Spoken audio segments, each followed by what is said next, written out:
जरा कल्पना कीजिए, इटली का एक छोटा सा गांव, साल है 1452। एक बच्चा जन्म लेता है। उसका नाम रखा जाता है लियोनार्डो दा विंची। वहां ना स्कूल थे, ना किताबें, ना इंटरनेट, ना कोई प्रयोगशाला, लेकिन उस बच्चे की आंखों में थी एक अलग सी चमक, एक बेचैन जिज्ञासा जो हर जवाब से पहले एक और सवाल पूछती थी। उसे जानना था पक्षी कैसे उड़ते हैं, इंसान के अंदर क्या चलता है, धरती क्यों घूमती है और आसमान आखिर नीला क्यों होता है। विंची की दुनिया बाकी लोगों से बिल्कुल अलग थी।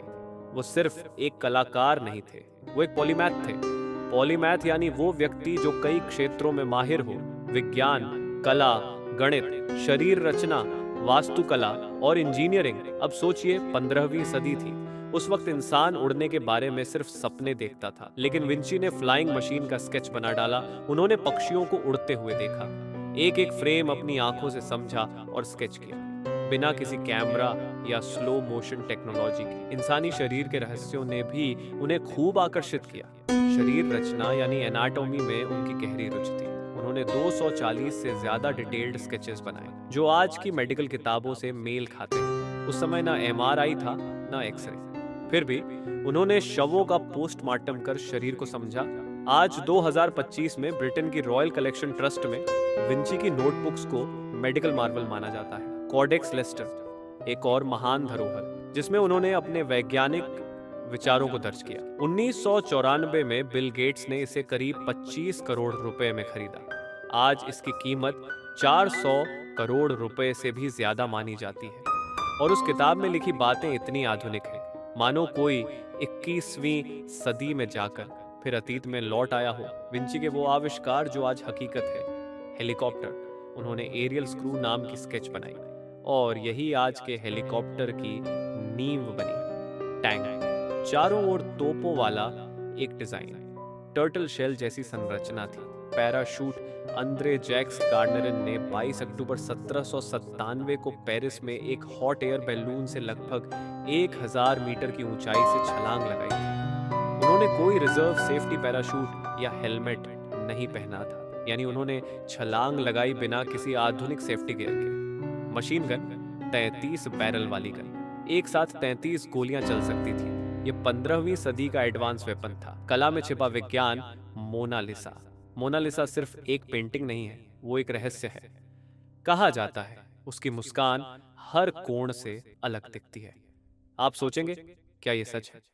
यूनिवर्सिटी ऑफ शेफील्ड के रिसर्चर्स ने एआई से उसकी मुस्कान को डिकोड किया। उसमें पाए गए भाव 83% खुशी, 9% घृणा, 6% डर। सोचिए, एक पेंटिंग को पूरा करने में 14 साल लगाना।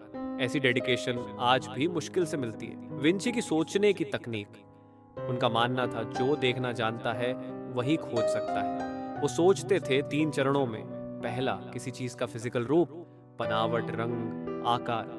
दूसरा, उसका रिएक्शन, वो किस पर असर डालती है। तीसरा, एक्सपेरिमेंट, जब तक खुद प्रयोग न करें ज्ञान अधूरा है। और सबसे जरूरी, वो हर चीज को नोट करते थे, हर अवलोकन, हर स्केच, सब कुछ। उन्होंने 13,000 से भी ज्यादा पेज लिखे। उनके डिजाइनों का सच बनना, हेलीकॉप्टर डिजाइन किया 1485 में, पहला हेलीकॉप्टर उड़ा 1936 में, पैराशूट स्केच किया 1483 में, टेस्ट हुआ 2000 में, टैंक डिजाइन किया 1487 में, असली उपयोग 1916 वर्ल्ड वॉर प्रथम में, शरीर के स्केच 1500 के दशक में बनाए, जबकि एक्सरे खोजा गया 1895 में। यानी उन्होंने ऐसी चीजों की कल्पना की जो उस युग में असंभव थी, लेकिन आज वो हमारे लिए वास्तविकता बन चुकी है।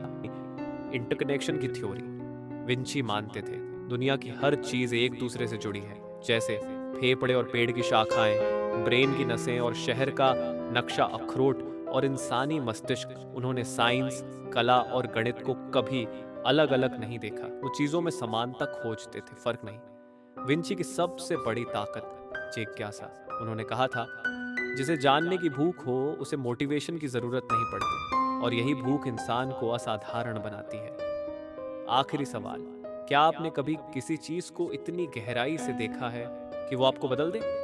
अगर नहीं, तो आज से देखना शुरू कीजिए। ऑब्जर्वेशन, एक्सपेरिमेंट और क्यूरियोसिटी, यही थी विंची की 3 चाबियां, और शायद आपकी भी। अंतिम संदेश, अगर आपको ये वीडियो पसंद आया हो तो इसे लाइक जरूर करें, नीचे कमेंट करें कि आपने क्या सीखा और सब्सक्राइब करें आपके अपने चैनल जिज्ञासा बॉक्स को।